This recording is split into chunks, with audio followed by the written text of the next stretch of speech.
This is Colin Selleck of Binghamton University. This video lecture covers Chapter 12.3 out of the book Dynamics by R.C. Hibbeler. The title, Rectilinear Kinematics, Erratic Motion.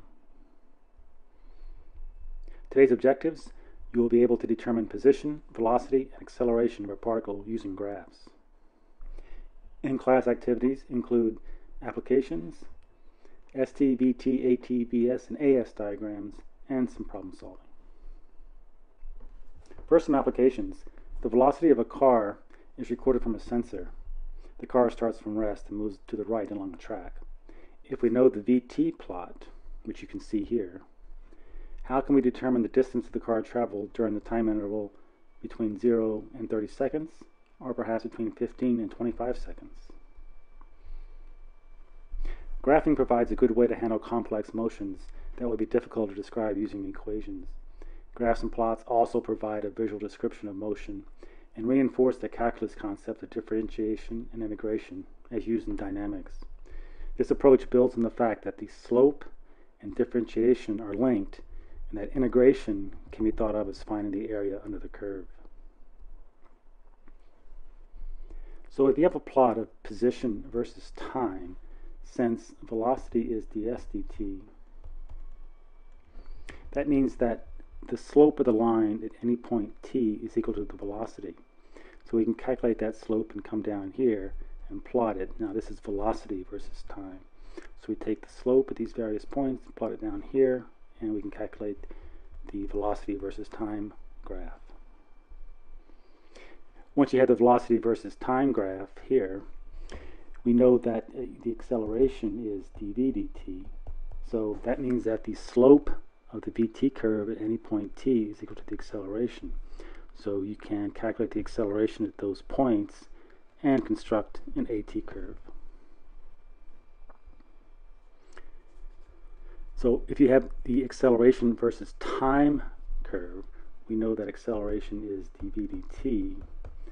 So dv is equal to a dt. So now we can integrate the acceleration versus time curve to get the velocity, which you see right here. So the integration, remember, is the area under the curve, which you see here. So you calculate that area, that equals to the change in velocity. If we know the initial velocity, we can find the velocity at any time t, and we can plot a VT graph. More complex case is if you have the AS graph, which is the acceleration versus displacement. But you may remember that ADS is equal to VdV. So if we integrate this equation, we have the integral of ADS, which is nothing other than the area underneath the curve, which you see here. So that area underneath the curve can be correlated to the velocity by this equation right here, which is the integral of VdV.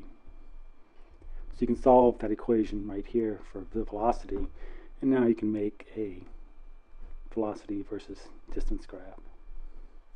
Once you have the velocity versus distance graph, you can read the velocity at any point on the curve, which is this dv ds, and if we multiply that by the velocity at that point, we should get the acceleration. Why is that? Well, remember this equation right here.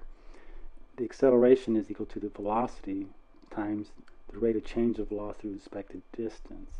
So dv ds is the slope of this line here, which is this term here, and the velocity is the velocity at that point. Multiply that velocity by this slope, and we can get the acceleration. So then we can construct this curve here, which is an acceleration versus distance graph. Let's look at an example. So here we have the ST diagram for a sports car. It's traveling down a straight road. We want to find the velocity versus time graph and the acceleration versus time graph over the time interval shown. So this curve has two parts. From 0 to 5 seconds, the distance is defined by 3t squared, and from 5 to 10 seconds, the distance is defined by 30t minus 75.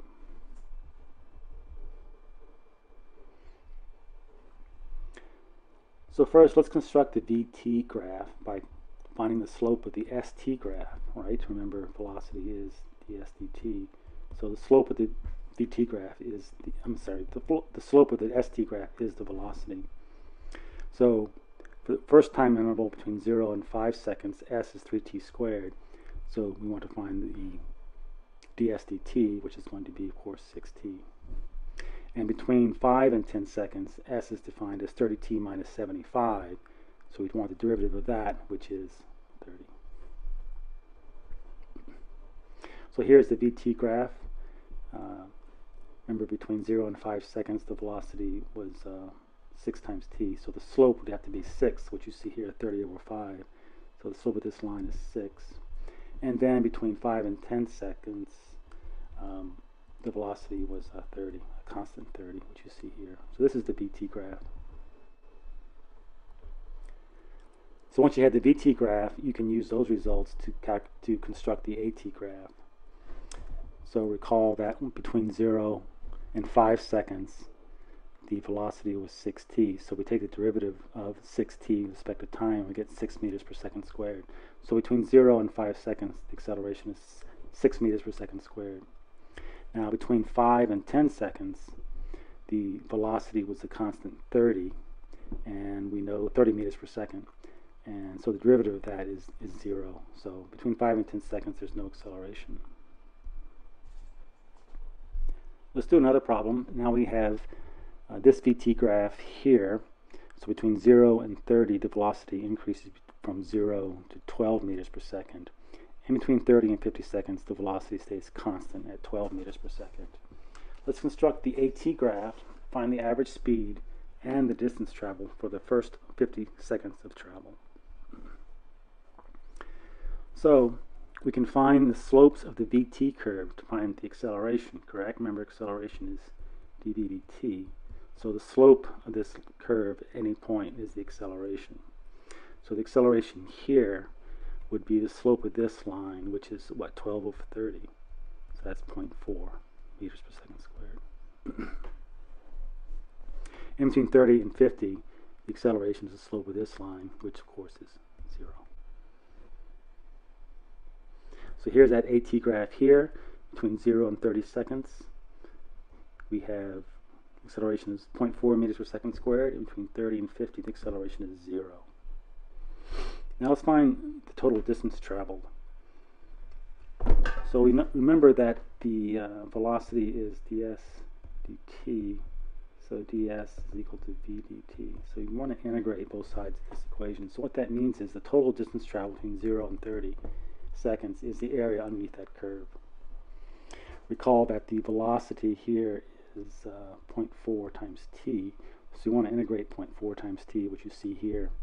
And when we do that and substitute in between 0 and 30 seconds, you get 180 meters. So at 30 seconds, the snowmobile has traveled 180 meters. Now between 30 and 50 seconds, remember the velocity is a constant 12 meters per second.